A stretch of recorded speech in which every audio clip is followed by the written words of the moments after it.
Kalau tidak salah ya di Komisi 2 juga sudah mengatakan demikian ya, bahwa Pak Yunimart bilang Desember akhir harus selesai. Sementara kita masih ada lihat 200.000 P3K honorer yang guru, yang mana tadi kalau saya perhatikan datanya 90 sekian ribu yang lolos, sisanya 100 sekian belum lolos.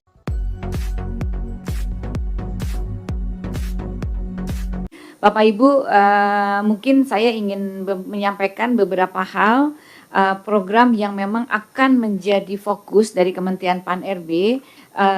Tentu saja kami tetap melaksanakan beberapa program yang sudah dicanangkan di dalam RPJMN, yaitu tentang reformasi birokrasi tematik, masih tetap fokus kepada penanggulangan kemiskinan, kemudian peningkatan investasi dan pengelolaan sumber daya hilirisasi, serta percepatan prioritas Presiden. Menyampaikan bahwa anggaran sebelum 100 hari yang disampaikan, mungkin ke slide 36, yaitu penataan tenaga non-ASN, karena Undang-Undang Nomor 20 sudah mengamanatkan pada akhir Desember penataan non-ASN ini akan perlu segera diselesaikan.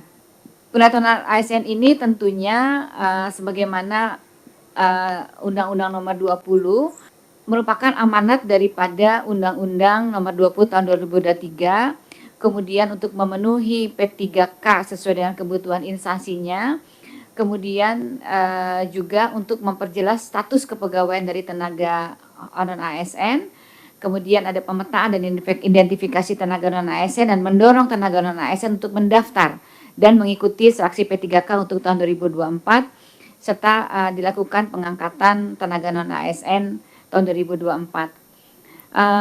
Mungkin ini juga kami melanjutkan program yang lama yang harus kita selesaikan.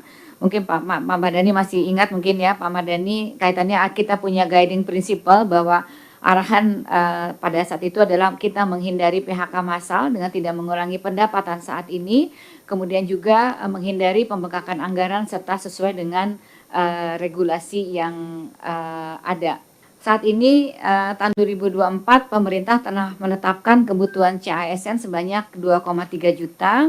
Dari jumlah tersebut baik instansi pemerintah dan pusat telah mengusulkan sebanyak 1.289.824 instansi, dan tindak lanjutnya Kementerian Menpan tentu saja akan berkoordinasi dengan BKN dan nanti kita akan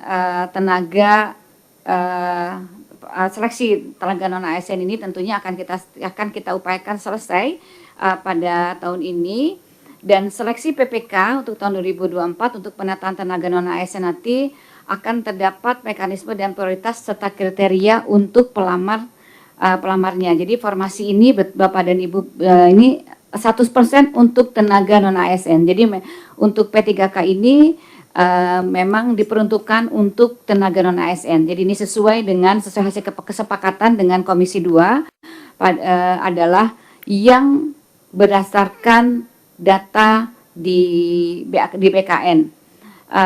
Saat ini seleksi P3K sudah berlangsung Bapak dan Ibu sekalian, dan sudah sampai pada seleksi administrasi. P3K ini bagi saya sesuatu yang harus kita selesaikan, karena rapat ini sudah sejak 4 tahun yang lalu, dan Pak Presiden sebelumnya, Pak Jokowi juga sudah mengatakan Desember harus selesai. Kalau tidak salah ya di Komisi 2 juga sudah mengatakan demikian ya, bahwa Pak Yunimart bilang Desember akhir harus selesai. Sementara kita masih ada lihat 200.000 P3K honorer yang guru, yang mana tadi kalau saya perhatikan datanya 90 sekian ribu yang lolos, sisanya 100 sekian belum lolos.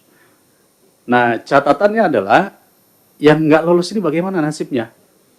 Apakah mereka diuji ulang kembali atau mereka jadi apa? Karena itulah yang dipertanyakan.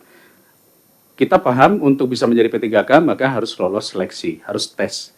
Tapi jika tidak lolos, apa solusinya?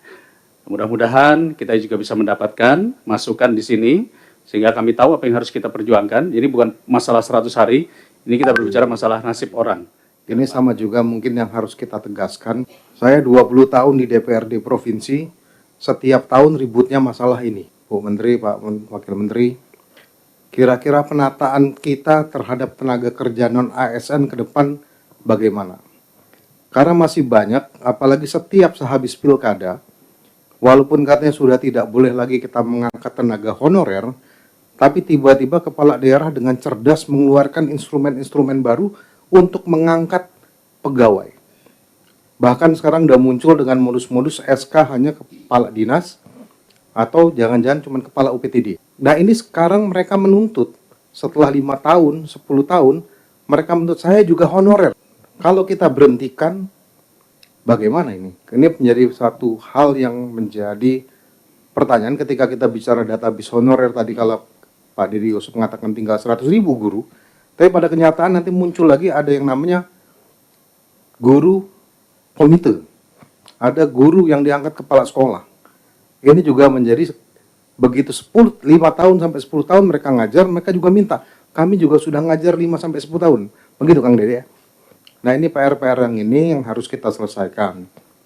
Belum lagi yang biasa ngadu ini, kalau udah masa penerimaan ini, yang tidak lolos seleksi administrasi di BAKN ini biasanya.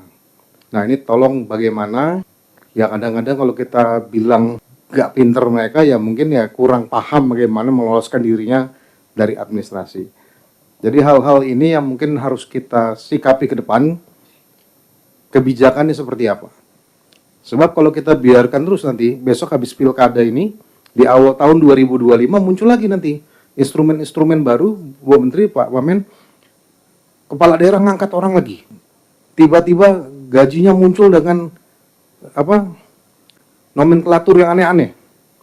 Kadang-kadang dibebankan ke proyek, kadang-kadang dibebankan pada satuan kerja yang nggak jelas. Nah ini emang ahli-ahli menyembunyikan anggarannya. Ya, mungkin Ombudsman juga di sini punya peran untuk mengingatkan para kepala daerah di daerah agar mereka jangan melakukan ini. Karena kalau tidak sama-sama ini, nanti setelah 5 tahun kepala daerah yang selesai, atau 2 periode jadi kepala daerah, jadi beban kita lagi. Sedangkan mereka saja di kabupaten kota ini ketika P3K disetujui, diberikan kuota, dan ketika dikatakan bahwa gajinya dikembalikan pada APBD kabupaten kota, itu juga jadi masalah. Kemarin di kampung saya, Pak Wamen, itu 2.000 orang diangkat sebagai P3K. Begitu dibayar, habis anggaran 200 miliar setahun. Untung aja Kabupaten Muara Enim itu kaya raya, kalau enggak, bangkrut sudah kabupaten itu.